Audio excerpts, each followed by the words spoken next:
देवेंद्र बबली ने एक गांव में एक सरपंच साहब से नाराज होकर राइट टू रिकॉल से चुनाव कराने की चेतावनी दी थी। पर उन्हें क्या पता था कि उस दिन के बाद से प्रदेश भर में कई सरपंच उनके विरोध में खड़े हो जाएंगे। सरपंचों ने ई टेंडरिंग को खत्म करने के साथ साथ देवेंद्र बबली से सरपंचों से माफी मांगने की मांग को लेकर प्रदेश भर में हल्ला बोल रखा है।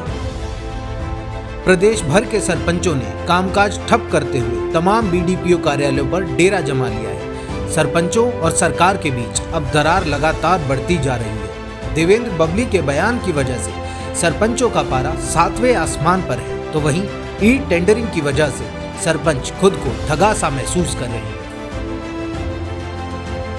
सरपंचों ने सरकार को घेरने के लिए सरपंच एसोसिएशन हरियाणा प्रदेश का गठन किया है, जिसमें 25 सदस्यीय कमेटी गठित हुई है, जिसका गठन सभी जिलों से एकत्रित हुए सभी सरपंचों ने सर्वसम्मति से किया। सरपंच एसोसिएशन ने सरकार को खुली चुनौती देते हुए कहा है कि जब तक सरकार हमारी मांगे नहीं मानती तब तक सरकार का विरोध जारी रहेगा और सभी सरकारी कार्यक्रमों का विरोध किया जाएगा।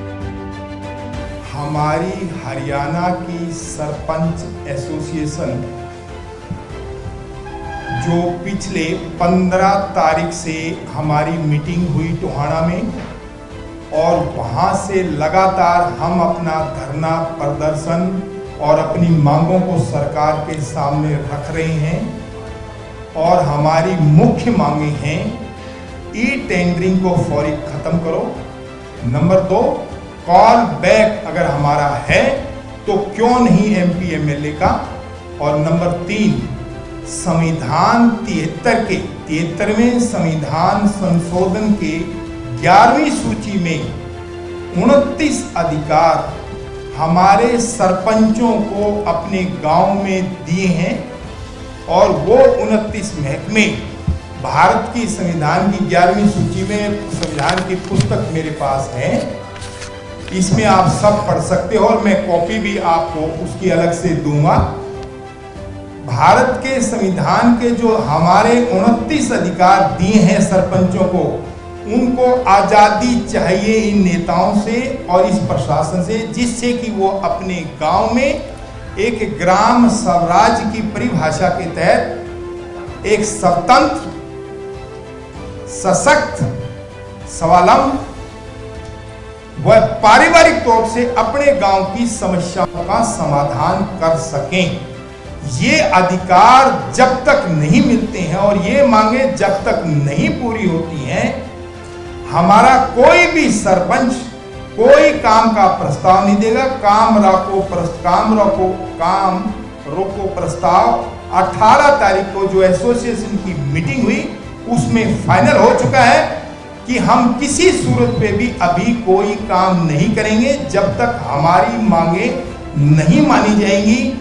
और अगर हमें कोई एमपी एमएलए धमकी देता है या हमारे अंदर फूट डालने की कोशिश करता है, वो ये बात भूल जाए, हम किसी भी कीमत पे डरने वाले नहीं हैं, और हर हालत में अपनी आजादी, जो हमें अधूरी आजादी मिली है, वो सरपंचों को गांव का मुख्यमंत्री नहीं बन जाएगा, मंत्रालय पूरे 29 महकमे नहीं मिल जाएंगे, डायरेक्ट बजट नहीं मिल जाएगा, तब तक किसी भी कीमत के ऊपर हम अपनी मांगों से पीछे नहीं हटेंगे, चाहे हमें इसके लिए कितनी मेहनत करनी पड़े, कितना ही संघर्ष करना पड़े। हम उस संघर्ष के लिए दिन रात, हमारी 6300 पंचायतें लगातार धरने पे बैठी हुई हैं, सभी ब्लॉकों में ताले लगे हुए हैं और कोई काम नहीं हो रहा है। तो सरकार ये समझ ले, अगर हमें धमकी देती है तो हम भी उसी धमकी का आज कह रहे हैं कि अगर सरकार ने हमें धमकाने की कोशिश की, हमारे साथ गैर कानूनी काम किया या हमें कोई और गलत तरीके से डील किया, तो उसका भुगतान सरकार खुद करेगी, चाहे वो पीएम हो, चाहे सीएम हो, चाहे डीएम का प्रशासन हो। हम किसी सूरत में अपनी मांगों से पीछे नहीं हटेंगे। सरपंच लगातार अपनी मांगों को लेकर अड़े हुए हैं और सरकार से ई टेंडरिंग और राइट टू रिकॉल को वापस लेने की मांग कर रहे हैं। सरपंचों ने सरकार पर ठेका प्रथा को बढ़ावा देने का आरोप लगाया है। उनका कहना है कि सरकार अधिकारियों और ठेकेदारों को फायदा पहुंचाने का काम कर रही है।